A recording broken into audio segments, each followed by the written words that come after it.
ले भाई यो एक्सीडेंट गड्डी आ यहाँ सी तो इसका काम हो रहा।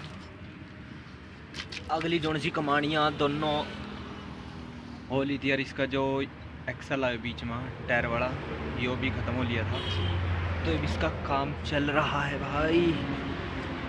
छत्रपाल कमानी वर्कशॉप अब है रोड पे।